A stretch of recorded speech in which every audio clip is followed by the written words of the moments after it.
नमस्कार मैत्रिणींनो. वटपौर्णिमा म्हणजे अखंड सौभाग्याचा सण म्हणून ओळखला जातो. आपल्या हिंदू धर्मामध्ये वटपौर्णिमेला खूप विशेष महत्त्व आहे आणि म्हणूनच मी आपल्या संसार वेल या यूट्यूब चॅनलवर या वर्षीच्या म्हणजे 2026मध्ये येणाऱ्या वटपौर्णिमेची संपूर्ण अशी माहिती देणार आहे मैत्रिणींनो.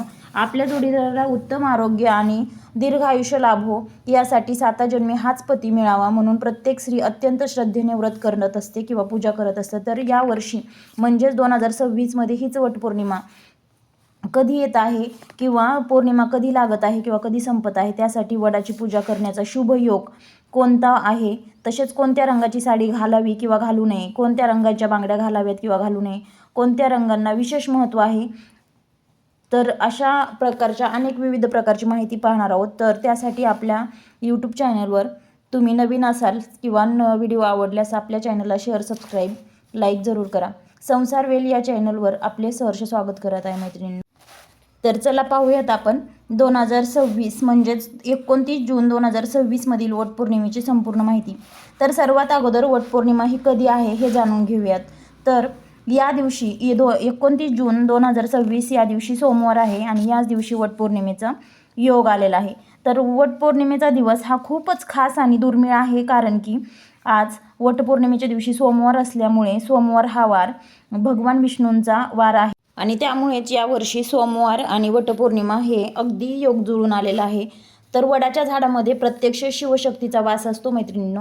म्हणूनच यावर्षीच्या वटपौर्णिमेचे पूजन केल्यामुळे आपण आपल्या पतीला हे खूप दीर्घायुष्य आणि आरोग्य लाभणार आहे मैत्रिणींनो.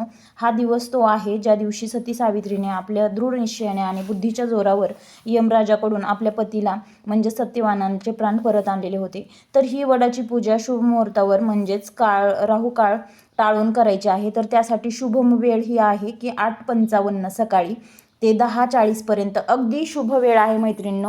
आणि वडाची पूजा करण्याचा शुभ वेळ अजून सकाळी सूर्योदयापासून दुपारी 12:30 नंतरपर्यंतही आपण करू शकतो. जर पूजा करायची असेल तर सकाळी सूर्योदयाच्या पासून आपण सुरू करू शकतो. मैत्रिणींनो, वडाची पूजेचे साहित्य आपण पाहूयात. त्या पूजेच्या ताटामध्ये सर्वात प्रथम हळदी कुंकू, कारण हे सर्वात मोठं सौभाग्याचं मान म्हणून ओळखलं जातं. तसेच अक्षदा, गंध, विड्याची पाने म्हणजेच नागिलीची पानं, 5 पाने, सुपारी, तसेच वडाला वेडे मारण्यासाठी पांढरा दोरा, तो हळदी कुंकूने पिवळा करून लाल पिवळा केला तरीही चालेल, धूप, दीप, तुपाचा दिवा, कापूर, अगरबत्ती, तसेच ओटी भरण्यासाठी आपण तांदूळ, हळकुंड, काजू, बदाम बी, 1 रुपया, पीस, तसेच त्याच्यामध्ये सर्वात महत्त्वाचं म्हणजे आंबा हे फळ सर्वात महत्त्वाचं मानलं जातं वटपौर्णिमेला. अशा प्रकारची कुठलीही 5 फळे आपण घेऊ शकतो. त्याच्यामध्ये आंबा हा जास्त विशेष मानला जातो. वटपौर्णिमेला आपण शक्य असल्यामध्ये 5 सुवासिनींना आपण आंब्याचेही दान म्हणजे वटीमध्ये टाकू शकतो. तसेच आपल्या सती सावित्रीची मूर्ती आणि तसेच कापसाची वस्त्रमाळाही करून घेऊ शकतो आणि पुरणपोळीचा नैवेद्य. आता पाहूयात साडीचे कलर कोणते घालावेत किंवा कोणते घालू नयेत. तर मैत्रिणींनो, आपण कुठल्याही शुभमंगलमय कार्यामध्ये आपल्या साडीचा कलर हा खूप महत्त्वाचा मानला जात असतो, कारण रंग हे शुभ असतात तर काही रंग हे अशुभही असतात. त्यासाठी तुम्ही म्हणाल की कलर हा एवढ्याला काही महत्त्व नसतं, परंतु कलरला खूप महत्त्व असतं मैत्रिणींनो. तर रंग दिसण्यावर नाही तर त्यामध्ये विशिष्ट प्रकारची ऊर्जा किंवा काही रंगांमध्ये नकारात्मक ऊर्जाही असते.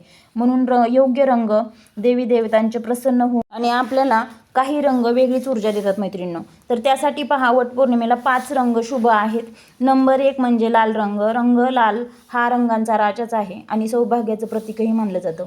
तसेच नंबर 2 हिरवा. हिरवा रंग हा आपल्या कुटुंबाचा आनंद घेऊन येऊ शकतो किंवा हिरवा रंग हा आनंददायीच आहे आणि सुवासिनींना हा रंग खूप शुभही मानला जातो. नंबर 3 पिवळा रंग.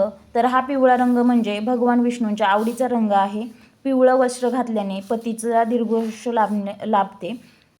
नंबर 4 केशरी रंग. केशरी रंग हा अग्नी आणि पावित्र्याचं प्रतीक आहे. या रंगामुळे नकारात्मक ऊर्जा ही नाहीशी होते मैत्रिणींनो.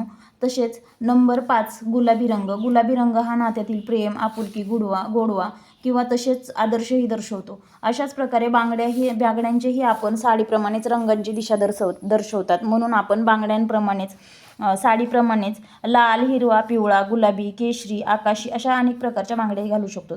तर मैत्रिणींनो, हिंदू धर्मामध्ये काळा आणि करडा असे काही रंग अगदीच अशुभ मानले जातात.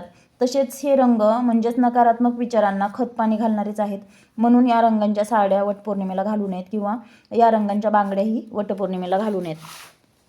तर हा रंग म्हणजे दुःखाचे प्रतीकही मानले जातात. तसेच पांढरा रंग ही सौभाग्याचं किंवा पूजेच्या वेळी वापरल्यास ती नकारात्मक ऊर्जा किंवा तोही रंग अशुभच मानला जातो. त्याच्यामुळे पांढऱ्या रंगांची साडी किंवा पांढऱ्या रंगांच्याही बांगड्या घालू नयेत मैत्रिणींनो.